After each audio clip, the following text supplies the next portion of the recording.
हाय, career launcher current affairs में आपका एक बार फिर से स्वागत है। This is the weekly round up session जहाँ पे we are going to discuss some of the important articles, important topics जो लास्ट वीक में डेवलपमेंट हुई है। We will going to cover all those aspects in this session of weekly round up. तो start करते हैं with our some of the topic जो हम discuss करने वाले हैं इस सेशन में। लाइक नेशनल यूनिटी डे हमने सेलिब्रेट किया रिसेंटली। काला नमक राइस बहुत ही न्यूज में है, क्यों है, क्या होता है, will discuss about this GI tagged काला नमक राइस। देन अमूर फाल्कन्स, ये माइग्रेटरी बर्ड्स फिर से इंडिया में आ गए हैं इन दी नागालैंड एरिया। इनकी ट्रैवल जर्नी, कैसे ट्रैवल करते हैं और कैसे ये वर्ल्ड सबसे लार्जेस्ट जर्नी जो है ये कैसे ट्रैवल करते हैं, we will discuss that. Then हरित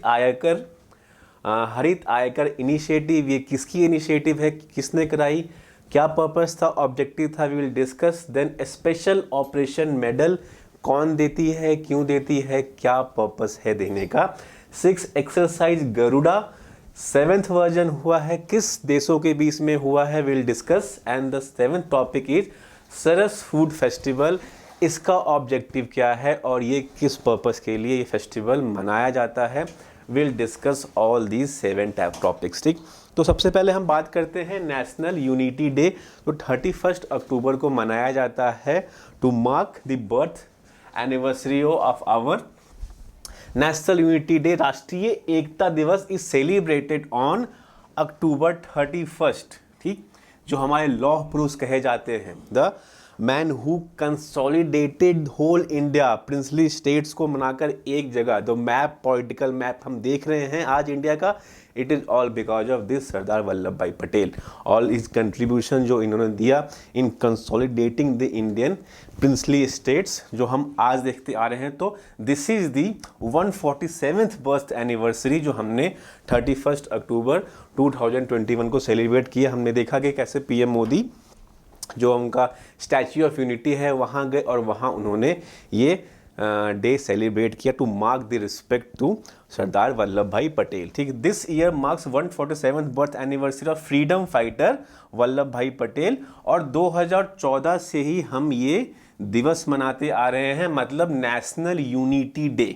ठीक, नेशनल यूनिटी डे, इसका इंसेप्शन किया गया 2014 से, और जब हमने स्टैच्यू ऑफ यूनिटी इनाग्रेट किया तब से हर साल हम 31 अक्टूबर को वहाँ पे जाकर, जो गुजरात में सिचुएटेड है स्टैच्यू ऑफ यूनिटी, वहाँ जाकर हम नेशनल यूनिटी डे, और अक्रॉस इंडिया में सभी जगह बहुत सारे इवेंट्स होते हैं to mark this national unity day in the games of the birth anniversary of Sardar Vallabh भाई पटेल। तो this we have to remember कि नेशनल यूनिटी डे किस लिए मनाया जाता है, कि इस दिन सरदार वल्लभ भाई पटेल का 31 अक्टूबर को बर्थ हुआ था। ठीक है, तो this is about the basic कि हम क्यों मनाते हैं। कुछ इंफॉर्मेशन गैदर कर लेते हैं अबाउट सरदार वल्लभ भाई पटेल। ठीक, कि सरदार वल्लभ भाई Patel merge 565 princely states to make India one nation. This is the reason why National Unity Day is celebrated on his birth anniversary. The consolidation, जितने भी प्रिंसली स्टेट्स से, कितने 565 प्रिंसली स्टेट्स को एक जगह इकट्ठा करके as a union of states India में मर्ज करवाना, इट्स अ ह्यूज टास्क जो सरदार वल्लभ भाई पटेल ने प्ले किया। इसीलिए एकता दिवस मनाया जाता है 31 अक्टूबर को। सरदार वल्लभ भाई Patel was appointed at the first deputy prime minister and home minister of India after the independence. के बाद जो पहले हमारे डिप्टी पीएम थे और फर्स्ट होम मिनिस्टर थे, वो थे हमारे सरदार वल्लभ भाई Patel. This we have to remember. He joined the Congress and became the secretary of the Gujarat Sabha, then become a Congress strong hold later. ये कांग्रेस के थ्रू ही इन्होंने फाइट किया, कांग्रेस कमेटी के भी अध्यक्ष बने, और नेशनल इंडिपेंडेंस मूवमेंट में भी इन्होंने अपना पूरा योगदान दिया। तो दिस इज द मैप। सी, यहाँ जो था इंडिपेंडेंस के बाद इंडिया का ये जो सीन था, उसके बाद जो ये पॉलिटिकल मैप है आज के इंडिया का, इसको क्रिएट करने में सबसे बड़ा रोल है हमारे सरदार वल्लभ भाई पटेल का। ये देखिए जो मैप था पहले, ये इतने सारे प्रिंसली स्टेट्स, आपके सेंट्रल इंडिया, यूनाइटेड प्रोविंस, ये प्रोविंस ऑफ हैदराबाद, मैसूरी, जितने भी प्रिंसली स्टेट्स थे, इन सबको कंसोलिडेट करके, बातचीत करके, एक डिबेट करके, डिस्कशन करके, इन सबको एक प्लेटफॉर्म पे लाया गया। कुछ लोग प्यार से माने और जो लोग प्यार से नहीं माने तो उनके साथ हमें वार करना पड़ा। लाइक ऑपरेशन पोलो जो हमने हैदराबाद में किया था to annex Hyderabad, then Hyderabad became the part of India. जो this is the present political map. और इस पॉलिटिकल मैप को एज इट इज़ जो हम देखते हैं कि आज के प्रेजेंट स्टेट में इतने स्टेट्स हैं और इतनी टेरिटरीज हैं, all thanks goes to Sardar Vallabh भाई पटेल, जिनकी योगदान से ये हो पाया। ठीक है, कुछ और इन्फॉर्मेशन देख लेते हैं हम। On Gandhiji call, Patel quits his hard-earned job and joined the movement to fight for exemption of taxes in खेदा। ये इनका पहला नेशनल मूवमेंट था जब उन्होंने ऑफिशियली पार्टिसिपेट किया था in the Indian national movement on the request of Gandhi ji. वो फिर खेदा में टैक्स एग्जेम्पशन को लेके बहुत बड़ा मूवमेंट हो रहा था, तो he participated in that at the time of plague and famine. जहाँ पे प्लेग और फेमाइन चल रहा था उसके बावजूद टैक्स कलेक्ट किया जा रहा था, तो सरदार वल्लभ भाई पटेल यहाँ पे उन्होंने पार्टिसिपेट किया और he played a very important role. He also join the non cooperation movement 1920 में गांधी जी के साथ। He was so influenced by Gandhi ji idea that in the year 1920 in the non cooperation movement he adopted indigenous khadi items and started boycotting foreign cloths. उनके ideology से, उनके principal से ये इतना प्रभावित हुए थे हमारे सरदार वल्लभ भाई पटेल की, उनके जितने भी प्रिंसिपल्स थे कि जो भी फॉरेन क्लोथ हैं उनको हटाओ और खादी देसी अपनाओ, तो he followed the same principle in the year 1920 and he also participated in the non cooperation movement along with Gandhi ji. तो और कुछ इंफॉर्मेशन की when Mahatma Gandhi was imprisoned it was Patel who led the Satyagraha movement in Nagpur in 1923 and it was the Bardoli Satyagraha of 1928 जहां पे इनको सरदार की उपाधि दी गई थी। जो वहां की औरतें थे उन्होंने इनको सरदार की टाइटल से सम्मानित किया था। ठीक, तो it was in the Bardoli which earned Vallabh भाई Patel the title of Sardar and made him popular throughout the country. तो यहाँ था, दिस वाज द मूवमेंट जहाँ पे उनको सरदार की उपाधि दी गई थी, इसलिए अब हमको बोलते हैं सरदार वल्लभ भाई पटेल। ठीक, the iron man of India. Pandit Motilal Nehru suggested Vallabh भाई Patel name to Gandhi ji for the presidency of the Congress. In 2013 Narendra Modi ने फाउंडेशन स्टोन किया था the highest statue of unity, जो हम देखते हैं बन के तैयार हुआ है सरदार वल्लभ भाई पटेल का, the highest in the world, the marvellous architect, कि सरदार वल्लभ भाई के रिस्पेक्ट में वहाँ पे एक स्टैच्यू ऑफ यूनिटी का निर्माण कराया गया था। तो दिस इज ऑल इन्फॉर्मेशन जो हमने डिस्कस किया अबाउट सरदार वल्लभ भाई पटेल। कुछ फैक्चुअल इन्फॉर्मेशन है जहाँ से क्वेश्चन पूछ सकते हैं कि उन्होंने कब पहला मूवमेंट ज्वाइन किया और सरदार की उपाधि उनको कब मिली। ऐसे बहुत सारे कुछ फैक्चुअल इन्फॉर्मेशन है जो हमने डिस्कस किया है, जो हमें पता होना चाहिए अबाउट सरदार वल्लभ भाई पटेल। आगे बात करते हैं, आगे है काला नमक राइस। ठीक, काला नमक राइस न्यूज में क्यों आया है हम इसको डिस्कस करते हैं कि इंडियन एग्रीकल्चर रिसर्च इंस्टीट्यूट ने 2 नए वैरायटी की पूसा नरेंद्र काला नमक 1638 और पूसा नरेंद्र काला नमक 1652, ये 2 वैरायटी हैं काला नमक राइस के, इनको इन्होंने बनाया है, इन्वेंट किया है और इसीलिए ये न्यूज में है। Indian agriculture research institute has successfully tested 2 new डॉफ varieties in Uttar Pradesh that give double the yield of traditional variety of काला नमक राइस। ठीक, इनके जो छोटे वर्जन्स हैं सेम प्रॉपर्टी सेम फीचर्स के साथ 2 नए वैरायटी ऑफ राइस को इन्होंने इजाद किया है। काला नमक राइस का 2 वेरिएंट है, इसलिए ये न्यूज में है। हम डिस्कस करते हैं अबाउट दिस काला नमक राइस, ये होता क्या है और इसके बेनिफिट्स क्या हैं। तो traditionally variety of paddy with black husk and strong fragrance, इसकी खुशबू बहुत ही अच्छी होती है। कहा जाता है कि जो बासमती राइस है उससे भी ज़्यादा इसकी खुशबू बहुत ही स्ट्रॉन्ग होती है और बहुत ही अच्छी होती है, इसलिए इसको जीआई टैग भी दिया गया है। It is considered a gift from lord Buddha to the people of Shravasti. ये कहा जाता है कि जब लॉर्ड बुद्धा श्रावस्ती आए थे, आफ्टर गेटिंग एनलाइटमेंट, उन्होंने यहाँ के लोगों को, श्रावस्ती के लोगों को कुछ चावल दिया था, इसलिए कि उस चावल की महक बहुत ज़्यादा तेज़ थी। तो जब भी वो लोग उस चावल को खाते तो वो भगवान बुद्ध को, लॉर्ड बुद्ध को याद करते थे। So that Lord Buddha when he visited the region after enlightenment he gifted this rice, इसलिए इसको बुद्धा राइस भी हम कहते हैं कभी कभी, ठीक। तो it is considered a gift from lord Buddha, remember this. कहाँ का रीजन है? श्रावस्ती का रीजन है, जो आपके गोरखपुर, नेपाल, ये जो बेल्ट है तराई रीजन का, यहाँ पे ये मोस्टली जो आपका काला नमक राइस है यह यहाँ पे उगाया जाता है, ठीक है। Grown in 11 district of Terai region of north eastern Uttar Pradesh and in Nepal. The traditional variety has been prone to lodging. अब ये है लो ईल्ड का मेन रीजन क्या है काला नमक राइस का, कि lodging, a reason for its low yield. क्या है ये क्या है? हमने पहले पिक्चर में क्या देखा? ये देखिए, ये इस तरीके से बेंड हो जाते हैं। जब ये पैडी क्रॉप्स ग्रोन अप हो जाते हैं तो इसका वेट, इस हस्क का वेट इतना ज़्यादा होता है कि ये ऐसे टिल्ट हो जाते हैं, और टिल्ट होने की वजह से ये गिर के टूट जाते हैं, प्रॉपर ग्रोथ नहीं हो पाती है। This concept is called lodging. तो लॉजिंग का इफेक्ट ना हो, इसी के लिए इसके छोटे वर्जन्स बनाए गए हैं, दिस ड्रॉप वेराइटीज, कि जो लॉजिंग की समस्या उसमें ना हो और स्ट्रेटली ये ग्रोन हो और उसके हस्क अच्छे से प्रॉपरली ग्रोन अप हो, और उसे हम वहाँ से हम काला नमक राइस निकाल सकें, ठीक है।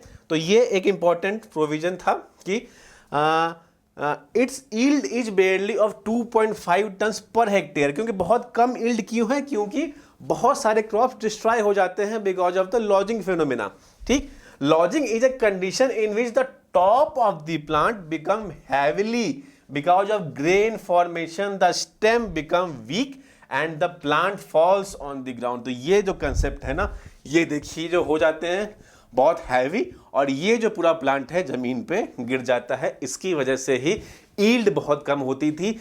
इस प्रॉब्लम का सॉल्यूशन निकाला था हमारे एग्रीकल्चर साइंटिस्ट ने, दो छोटे वर्जन्स निकाल के। ऑल्दो प्रॉपर्टी सब सेम है, बट जो प्लांट की लेंथ है वो अब हाफ हो गई है। हाफ होने की वजह से अब लॉजिंग की समस्या नहीं होगी, स्टेम स्ट्रांग रहेगा और हम आराम से वहाँ से कल्टीवेट कर सकते हैं। द ट्रेडिशनल काला Namak rice is protected under the GI tag, जो हमने डिस्कस किया कि इस रीजन को, काला नमक राइस को GI टैग दिया गया है टू प्रोटेक्ट द वैरायटी और उसका जो यूनिकनेस है, ठीक है।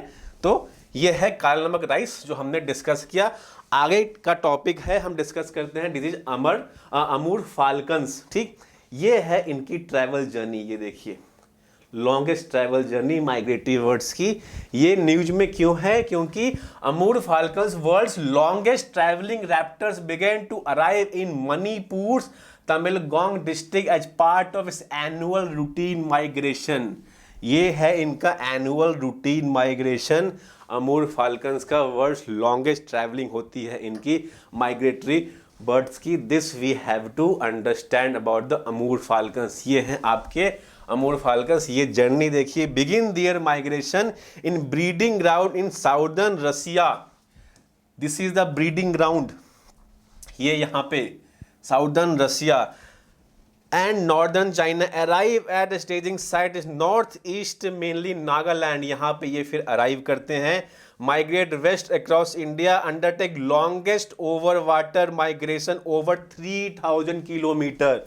दिस इज, यहाँ से 3000 किलोमीटर कंटिन्यूसली ट्रैवल करके ये raptor crossing the Indian ocean to reach the east Africa, finally reach their winter ground in southern Africa. ये देखिए इनकी जर्नी यहाँ से स्टार्ट होके यहाँ पे एंड होती है, और अपनी जर्नी में जो सेकेंड हॉल्ट ये लेते हैं यहाँ पे नागालैंड वाले एरिया में। ये यहाँ पे अभी आए हुए हैं, इसलिए न्यूज आई है।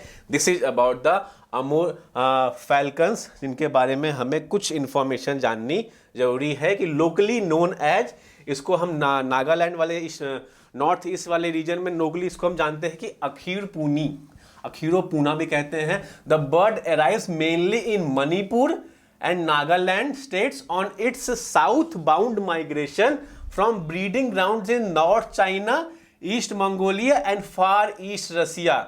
हमने देखा क्या इन रूट जर्नी है इसकी, आप ये समझिए यहां से इन्होंने स्टार्ट कर दिया है, यहां से इन्होंने स्टार्ट कर दिया है, अब इनका हॉल्ट है यहां पे, उसके बाद जाएंगे फिर ये पूरा इंडियन ओशन क्रॉस करके, this is the south Africa reason, यहां पे ये पहुंचेंगे। द लॉन्गेस्ट जर्नी जो ये ट्रैवल करने वाले हैं, ये इनका इन रूट जर्नी चल रही है। इन्होंने स्टार्ट कर दिया है रसिया मंगोलिया रीजन से, ठीक है। The one way journey via India is about 20,000 kilometre long and the birds do this twice a year, twice a year bird करती है, वहाँ से यहाँ रशिया से फिर साउथ अफ्रीका, फिर वहाँ से ये जाती है रशिया इन रूट इंडिया में, मणिपुर और नागालैंड में होल्ड करके। Amul falcon protected under the wild life protection act of 1972 and included under इस शेड्यूल 4 में है। ये आप याद रखिएगा कि जो वाइल्ड लाइफ प्रोटेक्शन एक्ट है उसके शेड्यूल 4 में इसको ऐड किया गया है। हंटिंग ऑफ द बर्ड और possessing its meat is punishable with imprisonment अब तो 3 साल और फाइन है। अगर किसी भी एक्टिविटी में आप इसके इन्वॉल्व होते हैं हंटिंग या पोचिंग में, तो आपके ऊपर कानूनी कार्रवाई की जा सकती है under this wildlife protection act. This we have to remember. In 2018 forest department started a conservation programme by radio tagging. ये जब आते थे तो इनके ऊपर एक रेडियो टैगिंग की गई सो दैट कि इनकी जो ट्रैवल जर्नी है वो ट्रैक की जा सके। तब जाके हमें पता लगा कि इनकी ट्रैवल जर्नी कितनी लॉन्गेस्ट है, it is the longest one, ठीक है। तो इन bird and study their migratory routes हमने देखा। IUCN का स्टेटस है इसका लीस्ट कंसर्न। तो 2 चीज़ें हमें याद रखनी है कि एक जो इंडियन स्टैंडर्ड है वाइल्ड लाइफ प्रोटेक्शन एक्ट में, इसको शेड्यूल 4 में रखा गया है, इसकी हंटिंग और इसकी पोचिंग प्रोहिबिटेड है, और IUCN में ये लीस्ट कंसर्न में आता है। This we have to understand about the Amur falcon and their journey, जो इनकी माइग्रेशन की जर्नी है, कैसे स्टार्ट होती है, कहाँ पे हॉल्ट करते हैं, ये सारे information we have to understand. 4th article है, ऑल्दो ये एक छोटा सा आर्टिकल है बट यहाँ से कंफ्यूजन क्रिएट कर सकते हैं कहीं भी क्वेश्चन के फॉर्म में, इसलिए हमें ये जानना इंपॉर्टेंट है क्या है हरित आयकर इनिशिएटिव। अब ये देख के लगता है कि हरित आयकर इनिशिएटिव में भी हरियाली से रिलेटेड है, मिनिस्ट्री ऑफ एनवायरनमेंट का होगा या किसी भी गवर्नमेंट का होगा कि प्लांटेशन का इनिशिएटिव है, लेकिन ये इनिशिएटिव है हमारे इनकम टैक्स डिपार्टमेंट का। उन्होंने ये इनिशिएटिव लिया है कि किसी एरिया में माइक्रो फॉरेस्टिंग की जाए, वहाँ पे प्लांटेशन की जाए, ठीक। वो उनका इनिशिएटिव है किसका, इनकम टैक्स का। तो this we have to understand income tax department participated enthusiastically in the government of India's month-long special campaign for स्वच्छता, in which end तो 2022 में एंड हुआ था अक्टूबर में, और इन दिस जब ये एंड हो रहा था स्वच्छता अभियान, तो उन्होंने इसको कैसे सेलिब्रेट किया, दे celebrated income tax department has launch the Harit आयकर हरियाली achievement resolution by income tax initiative, ठीक है। तो मतलब इसका हरित का नाम क्या हुआ, Hariyali achievement resolution by income tax initiative. This we have to understand कि डिपार्टमेंट ऑफ इनकम टैक्स ने ये हरित आयकर इनिशिएटिव लॉन्च किया, मतलब Hariyali achievement resolution by the income tax department. और इसके अंडर क्या हुआ था, under this initiative department resolve to increase the green cover by planting trees and creating micro forest in and around income tax department building and other public area. मतलब जो उनका जो income tax की office है उसके campus में तो ये प्लांटेशन करेंगे ही करेंगे, उसके अलावा दूसरे एरिया में भी they will plant more and more trees. और उसका पहला एग्जांपल ये है कि अटारी वाघा बॉर्डर में इन्होंने एक माइक्रो फॉरेस्ट, ये जो है ये देखिए ये है अटारी वाघा बॉर्डर, यहाँ पे इन्होंने एक माइक्रो फॉरेस्ट की प्लांटेशन स्टार्ट की है। ये पहला है अंडर द हरित इनिशिएटिव जो आपके इनकम टैक्स डिपार्टमेंट का है। तो under the Harit Aaykar initiative the first such micro forest has been inaugurated near Attari border in Punjab. तो इस वाले आर्टिकल में हमें क्या इंफॉर्मेशन जाननी है कि ये इनिशिएटिव किसके अंडर है और इस इनिशिएटिव का ऑब्जेक्टिव क्या है, ठीक। तो ये हमें इंफॉर्मेशन समझनी है अबाउट दिस इनिशिएटिव, ठीक। आगे बढ़ते हैं। फिफ्थ आर्टिकल हमारा स्पेशल ऑपरेशन मेडल। अब ये भी थोड़ा कंफ्यूजिंग है कि ये जो ऑपरेशन मेडल है ये कौन देता है, तो इसमें बहुत सारा कंफ्यूजन हो सकता है। ठीक, आराम से क्वेश्चन पूछे जा सकते हैं। तो हमें ये याद रखना है कि special operation medal ministry of home affairs देती है। ठीक, this we have to understand. The union home minister's special operation medal for the year 2022 have been awarded for four special operations. जो इस साल 4 स्पेशल ऑपरेशंस को दिए गए हैं। द मेडल वाज 2018 में बनाया गया with the objective to recognise those operations which have high degree of planning, high significance for the security of the country and have significant impact on the security of a larger section of society। Security से related ये award है। इस operational area में दिया जाता है। किसके द्वारा दिया जाता है? By the ministry of home affairs. Union minister इसको हर साल देते हैं। ये इसका इंसेप्शन कब हुआ? ये बनाया गया 2018 में और 2018 से ले हर साल इसे दिया जाता है in these fields, in these high security operation, जहां पे नेशनल सिक्योरिटी से कंसर्न चीजें होती हैं। The award shall be conferred for special operation in area such as counter terrorism, border action, arms control, prevention of narcotics, smuggling and rescue operations. तो ये field हैं। इस फील्ड में, इस एरिया में ये स्पेशल ऑपरेशन अवार्ड्स दिए जाते हैं। कब अनाउंस होते हैं? 31 अक्टूबर को हर साल ये अनाउंस होते हैं। In a year normally 3 special operations are considered for the award.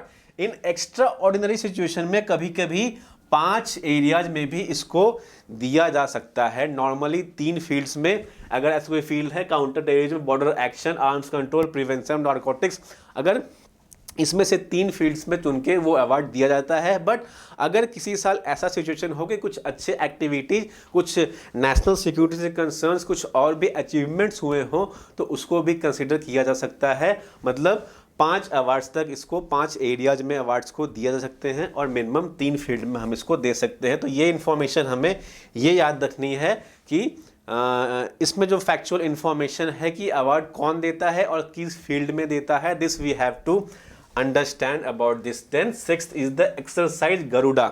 अब इसका हमने बहुत सारे एक्सरसाइज डिस्कस किए हैं। प्राइम ऑब्जेक्टिव इस आर्टिकल का यही है, किसके किसके बीच में है, कब से हो रहा है और क्या ऑब्जेक्टिव है। ऑब्जेक्टिव हमने बहुत बार डिस्कस किया कि इंटर ऑपरेटिबिलिटी, मतलब जो आप में अच्छा है आप इसको सिखाएंगे, जो हमारे में जो प्लस पॉइंट्स हैं हम आपको सिखाएंगे। मतलब जो ऐसा एरिया, मतलब डिफेंस सेक्टर में जो जिस रीजन में, जिस टैड में आप वर्क करते हैं, उसमें आप कैसे दूसरे को इंफॉर्मेशन दे सकते हैं कि अबाउट दिस एरिया की हाँ यहाँ पे कुछ ऐसी प्रैक्टिस आप कर सकते हैं। मतलब एक दूसरे के साथ इंटर ऑपरेबिलिटी क्रिएट करना और उसके हिसाब से एक ज्वाइंट एक्सरसाइज करना। This is the prime objective of all the joint exercises जो हम डिस्कस करते आ रहे हैं। तो किसके किसके बीच में है ये है प्राइमरी, हमें याद रखना है कि डिफेंस में कौन सा है तो एयरफोर्स है, और कौन सी कंट्री है तो वो है फ्रांस। ठीक, तो Indian air force and the French air special force FASF are participating in the bilateral exercise Garuda 7। तो सबसे पहले क्या है, ये बाइलैटरल है, मतलब 2 देशों के बीच में होता है। सेकंड क्या है, इसमें फ्रांस भी इन्वॉल्व है, this we have to understand. और थर्ड क्या है कि ये एयरफोर्स के बीच में है, between the nations of 2 air force forces. ठीक, तो Garuda from 26 October to 12 November at air force station Jodhpur में हो रहा है। ये हमें याद रखना है अबाउट द लोकेशन भी कि ये इस साल जो 7th वर्जन है वो कहाँ पे हो रहा है, तो वो आपका जोधपुर में हो रहा है। This we have to understand. ठीक, this joint exercise will provide a platform for both the countries to enhance operational capability and interoperability। यही है प्राइम ऑब्जेक्टिव कि इन्हेंस करना। ये जो फ्रांस वाले आएंगे तो अपने एयरक्राफ्ट्स लेकर आते हैं, फिर ये सिखाते हैं कि हमारे एयरक्राफ्ट्स में कितने फीचर्स कैसे कैसे हैं, आप कैसे अप्रोच कर सकते हैं, कैसे आप इसको ऑपरेट कर सकते हैं। जैसे बहुत सारे एयरक्राफ्ट्स हैं, उनके बारे में इंफॉर्मेशन गैदर करना, जो हमारे पास एयरफोर्स जो एयरक्राफ्ट्स हैं उनके बारे में इंफॉर्मेशन देना हम फ्रेंच पायलट्स को। तो ये जितने भी टेक्नोलॉजीज होती हैं वो हम डिस्कस करते हैं इस जॉइंट एक्सरसाइज में। This is the 7th edition of the bilateral exercise, 7वां एडिशन है ये। The first, third, 5th addition जो हुए थे 2003, 6, 14 में इंडिया में हुए थे, और जो 2nd, 4th और 6th एडिशन है वो आपके फ्रांस में हुए थे 2005, 10 और 19 में। ये फैक्चुअल इंफॉर्मेशन आपको याद रखनी है, बट बेसिकली हमें बस ये याद रखना है कि कौन सा डिफेंस इन्वॉल्व है, कौन से डिफेंस फोर्स इन्वॉल्व हैं, और किसके किसके बीच में है, बायलैटरल है या ट्राइलैटरल है या मल्टीलैटरल है। This we have to remember whenever we read any military exercises, ठीक। तो this is about the Garuda जो हमने डिस्कस किया। लास्ट टॉपिक है हमारा about the Saras food festival, ठीक। अब ये तो पता है कि ये फूड फेस्टिवल है, अब ये किसके लिए है, किस सोसाइटी के लिए, किस सेक्शन ऑफ पीपल के लिए है ये फेस्टिवल, इसको डिस्कस करते हैं हम। तो ये है हमारा Saras food festival. Union minister of rural development इन्होंने इनॉग्रेट किया है सरस फूड फेस्टिवल। तो यहाँ से तो ये क्लियर हो जाता है कि किसकी इनिशिएटिव है, मिनिस्ट्री ऑफ रूरल डेवलपमेंट की ये इनिशिएटिव है। और कुछ इन्फॉर्मेशन जान लेते हैं इसके बारे में हम, कि Saras food festival has been organised in the national capital, हमारे राजधानी में हो रहा है 28 अक्टूबर से 10 नवंबर के बीच में। Saras food festival is a unique example of women's empowerment, मतलब ये नारी सशक्तिकरण का ये बहुत ही जीता जागता एग्जाम्पल है, जहाँ पे सेल्फ हेल्प ग्रुप्स और वुमेन्स हैं उनको एक प्लेटफॉर्म दिया जाता है एक मेले के फॉर्म में, कि वो वहाँ पे जाके अपना स्टॉल लगाती हैं, वहाँ पे अपने रीजन का पकवान बनाती हैं। जैसे अगर आप तमिलनाडु से आए हैं तो वहाँ पे इडली डोसा बना रही हैं, कोई नॉर्थ ईस्ट से आया है तो वो अपनी डेलीकेसी लेके आ रहे हैं। तो कल्चरल मिक्स फूड जो है सारे स्टेट्स के आपको वहाँ पे देखने को मिलेंगे, आप उनकी स्वाद ले सकते हैं, आप उसको परचेज कर सकते हैं। This is the prime objective.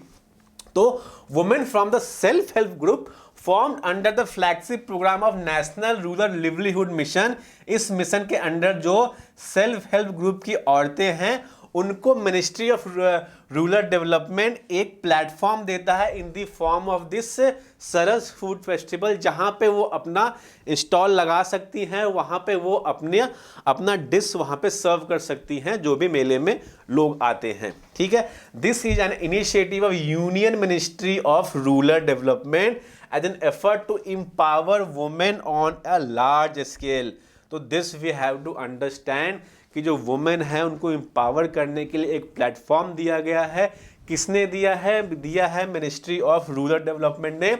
Self help group जो क्रिएट होते हैं किस मिशन के under, national rural livelihood mission के अंडर। इसका ऑब्जेक्टिव है कि सेल्फ हेल्प ग्रुप बनाना, मतलब ऐसा ग्रुप जिसको कहीं से फंडिंग नहीं मिल रही है, किसी गवर्नमेंट की फंडिंग नहीं मिल रही है, they are sufficient to generate their own sources through these platforms.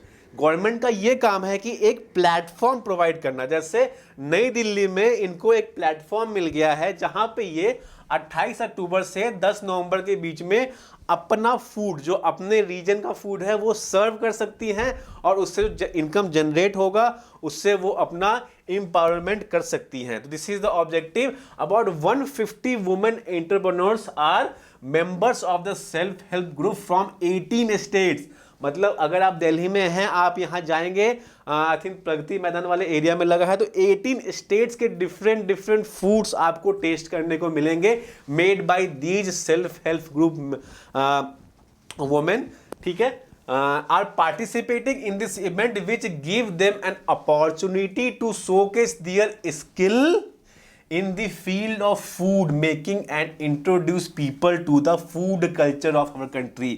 जैसे जितनी डाइवर्सिटी है कल्चर की, एथनिसिटी की, वैसे ही डाइवर्सिटी है फूड की हमारे कंट्री में। जिस स्टेट में जाएंगे वहाँ की अलग कल्चर है फूड की, तो अगर आपको वो विटनेस करना है तो you have to go this Saras food festival जो कंडक्ट कराया जा रहा है by the ministry of rural development in the capital. ये हर साल होता है, डिफरेंट एरिया में होता है, दूसरे स्टेट्स में भी इसको कराया जाता है, और यही मिनिस्ट्री इसको प्लेटफॉर्म प्रोवाइड करती है सो दैट कि सेल्फ हेल्प ग्रुप की जो वुमेन्स हैं वहाँ पे जाके पार्टिसिपेट करके अपना एम्पावरमेंट कर सकें। तो this is about this article जो हमने डिस्कस किया, जो इस वीक में ये इवेंट्स हुए हैं। तो आई होप आपको ये आर्टिकल समझ में आए हो और इसके थ्रू जितने भी क्वेश्चन जनरेट होते हैं हम उसको आसानी से सॉल्व कर सकते हैं। ठीक, तो with that note I am taking your leave. मिलेंगे नेक्स्ट सेशन में with some more important current affair topic. Till then good bye and take care.